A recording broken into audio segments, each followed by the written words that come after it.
Sheri, you are so much like me. That's why I relate with you. And it just, pleases me to hear that every morning, that someone out there is like me. Sheri, thank you for bringing smart women back to the focus. So I just enjoy the intelligence that you bring to the table. Sheri, I have to tell you, a lot of people tend to tell me, I'm literally your sister from a different mister, okay? Then you got the better donation. I was telling Bob just a couple minutes ago that my mom sent my daughter Olivia for her 7th birthday. Everyone in the family knows that Olivia is very creative and loves making projects. So for her birthday, she has received sewing kits, embroidery kits, various art supplies, and from my mom, a pottery wheel and the stuff that you need to make clay and the paints that you need to paint it. And it's very, when you see people... Do you have a kiln? I didn't know that you were... I don't have a kiln. I know there's a lot of construction. I didn't know putting in a kiln. This is air-dried pottery, and it's just a horrific mess. Just a terrible mess to cope with. Do you think that she knew that, and she was chuckling as she walked out of the store? Yes, I do. I do, too. I do.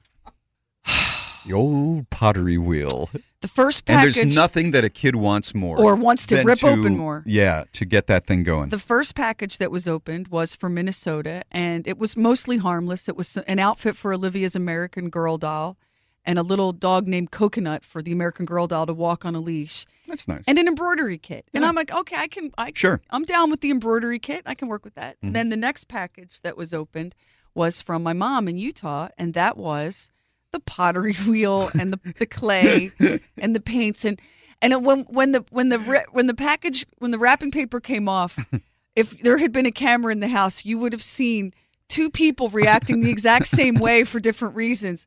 Olivia went, "Oh my gosh!" and I went, "Oh my gosh!" And so we were off to the races. Did she make something? She's been working on making. Pot? She's been working on making a little pot, and the thing is, you mix the clay up. It's powder. You mix it with water, and it forms a thick, pasty, sticky goo that adheres to every surface, and when it dries, has to be chiseled off with a knife. Right? So first you make that, and then you form it into a round ball, and you put it on the wheel, and you use your thumbs to make a little indentation, and then You put your foot on the foot pedal and the wheel spins, and you use your hands, just like in the movie Ghost, to shape this beautiful work I love to of art. watch that, though. I love to watch how they do. They add a little water, and the shape changes. Does it really work like that? No, not so much. Because No. this is a child's pottery wheel, and I don't think the speed or something It doesn't get up. Yeah, it's not quite as fast. So how does it work? Well, there's an instruction booklet which I read several times, and the instruction booklet has little things like, "Now form the lip." Yeah. Take your thumbs and you make the lip, right? And so it kind of makes a lip, but next to the part where it says "take your thumbs and form a lip," there's a little exclamation point in red ink that says, "Psst, hey, whatever you do, don't let this crap get into your drains, because it'll solidify. Rooter man will have to come." Yeah, that's right. But your kid needs to wash her hands. Yeah, yeah. And we're not living in an artist colony, so I don't have like... Okay, so now she's spinning the wheel, and look, Mommy, I'm doing it. But then she can't resist the temptation. You know how kids are. Mm-hmm. The book says, hey, not too much water, or the thing will fall apart. So, of course, Olivia can't stop herself from glopping the water on. So now we're in that moment. Everything's there. Here's the part where Patrick Swayze's going to join in, and the whole thing goes...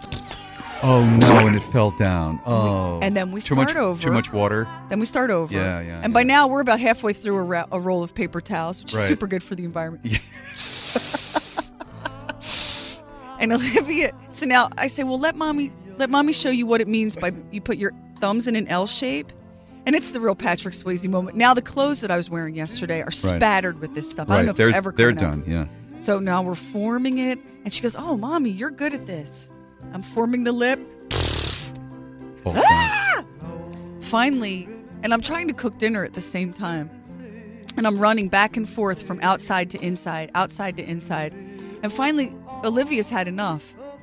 And it says in the manual, hey, psst, whatever you do, you have to clean up thoroughly afterward. It says that in the manual? Or this crap is just going to... Because they've had some complaints. You know when I remembered the part about cleaning up thoroughly? was about 9:40 last night as I was drifting off to sleep. Oh, yeah. And I had a decision to make. Uh-huh. There were two ways to go. One is get out of bed and clean up thoroughly. Oh, yeah. And the other one is to say, oh. Yeah. Let me guess. I slept like a baby. Yeah, the latter. And this morning, when I went outside to get in my car, I turned my head away from the place where it is. That's the best thing to do. I don't want to deal. But I got to tell you, it's waiting for you when you come home.